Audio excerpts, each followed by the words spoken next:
Get ready for the chaos to come in November. I think we all know what this means. Chaos raids are coming out soon, and if you go into chaos raids not really knowing what you're doing or you don't really have much knowledge, you're going to be super overwhelmed. So I thought I would go ahead and tell you guys a little bit of information about how chaos raids are going to work, and also a few tips on things that you can do to prepare yourself so that you don't feel as overwhelmed when they do come out.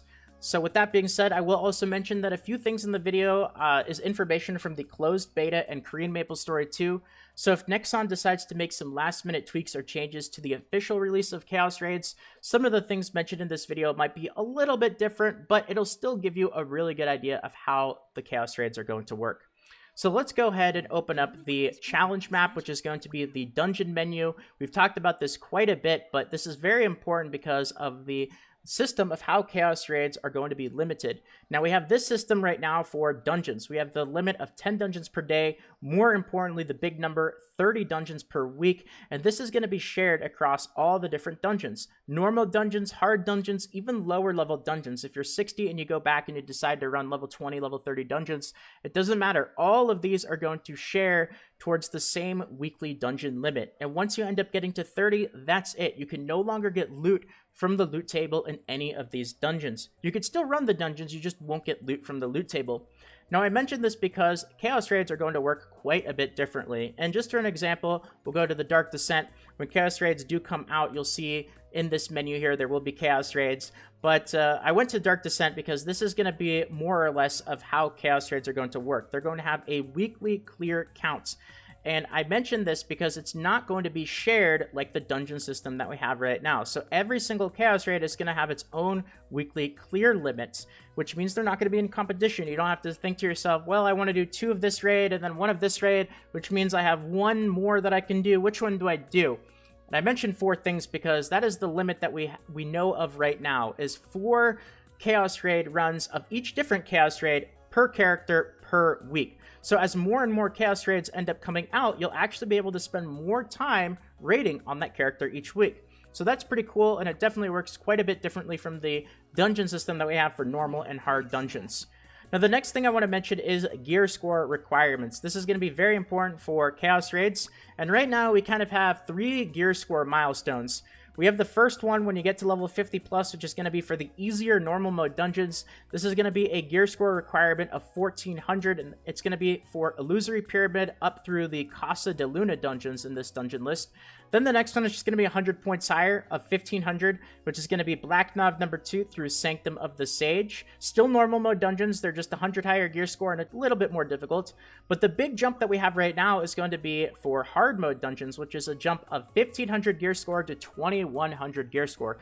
That's 600 points, and even now there's still a lot of people who are working on trying to get to 2100 gear score, because you have to do a lot of really weird things to try to get 2100 gear score right now. You either have to buy a BOE epic or enchant your gear. I already have a couple of videos talking about how to get to 2100 gear score, so I'm not going to really talk about it too much, but I mentioned this because the gear score requirement for Chaos Raids that we know of right now is going to be around 3300. I say 3300 because that's a number going around, but it could be a little bit higher, it could be a little bit lower, depending on if Nexon decides to make any changes, but it's going to be in the 3000s. Now that might seem really crazy, right? Going from 2100 gear score to 3300, that is a jump of 1200 gear score points. And if you take a look, the jump from normal dungeons, 1500, to hard dungeons, 2100, is only 600. But strangely enough, I'll say this, even though the jump from normal to hard dungeons is only 600 points, the jump from hard dungeons to Chaos Raids is going to be over 1000 points, I would still go ahead and say that the jump from normal to hard dungeons is going to be the more difficult one, because it's going to be a lot more difficult to get the gear that you need to get 2100 gear score. Once you start running hard mode dungeons, you're going to get a ton of epic gear drops. Every single dungeon that you do is going to give you a weapon, a piece of armor, you're going to get accessory fragments, you're going to get a lot of epic gear, and you're going to shoot past 2100 gear score super quickly, and you'll see that you get into the 3000s even by just doing a few hard mode dungeon runs. So don't worry about the gear score number too much. You should be able to get into the 3000s without a big worry. There's other things that you really want to focus on your character and getting ready for Chaos Raids a lot more so than the actual gear score number, which is what I want to go ahead and talk about right now. What can you do to prepare yourself with your gear and your stats and your characters so that you are as ready for Chaos Raids as you possibly can be? Well, let's talk about that.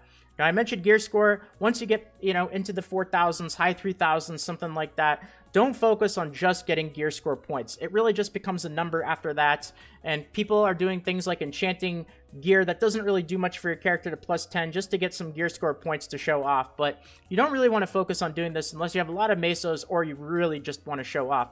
There's a few things in particular and a few stats that you want to look for. Let's go ahead and talk about the weapon first, because the weapon that I'm using right now is definitely not the weapon that you want to be using for when Chaos Raids come out. I have that infamous video now, my 20 million Mesa mistake, talking about why enchanting this weapon to +10 was a mistake, and this video is going to prove it even more, because the weapon that you want to be using when Chaos Raids come out are going to be the Chaos Raid specific weapons that you end up getting from hard mode dungeons. Things like this, the Merpogath Warrior weapon. This is going to be the one that you end up getting from Fire Dragon, and if you take a look at the Shadow Hunter effect, chance to increase physical attack and magic attack by 9% for 11 seconds. Well, it's the second half of this effect that's going to be really good. It makes this the best in slot weapon for Chaos Raids.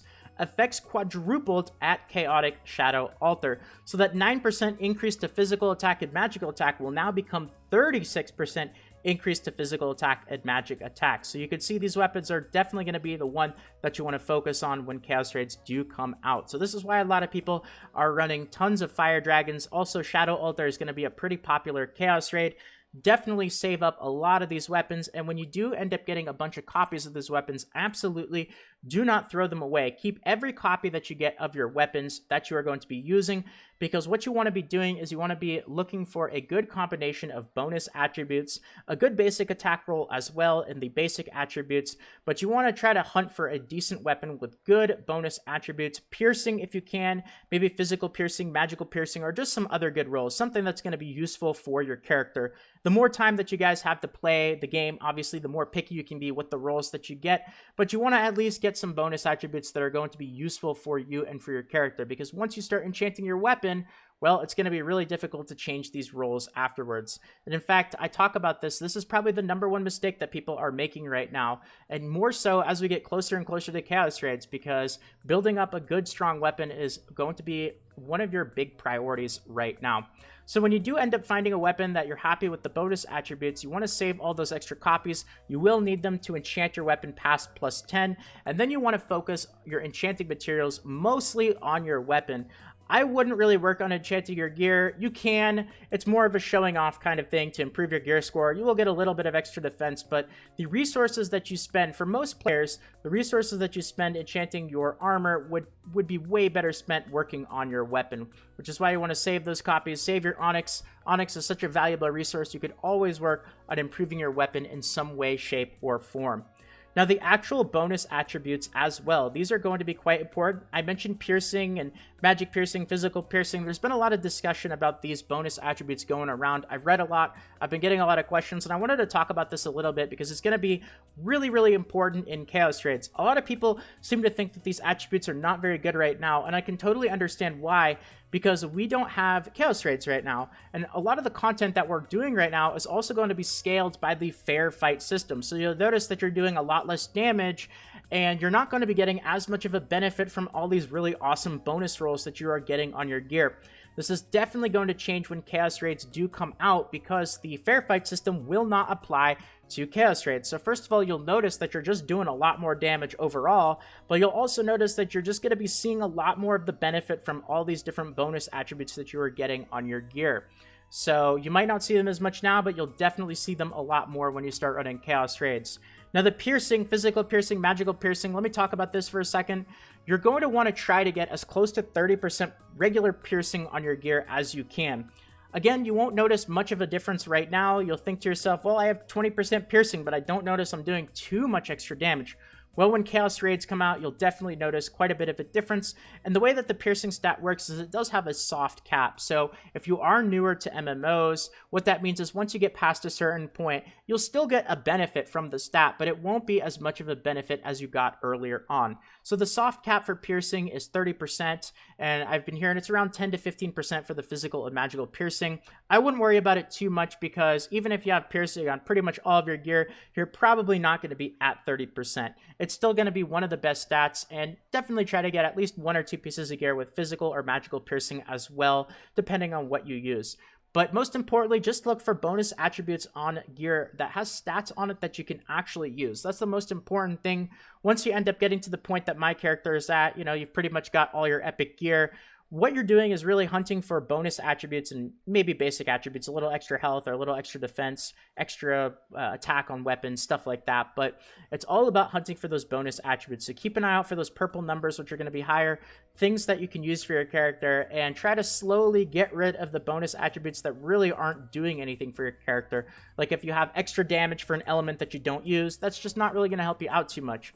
Now, obviously, the more that you play the game, the more picky you can be with this kind of stuff, but that's pretty much what you can do to go ahead and start preparing for Chaos Raids. Besides that, you know, Nexon could still end up changing a few things here and there, so until Chaos Raids are officially released, I guess we'll just have to wait and find out and see. But I'm hoping that some of the tips and things that I mentioned in this video will at least give you guys a bit of a chance to prepare yourself and get ready so you're not super overwhelmed when Chaos Raids do come out.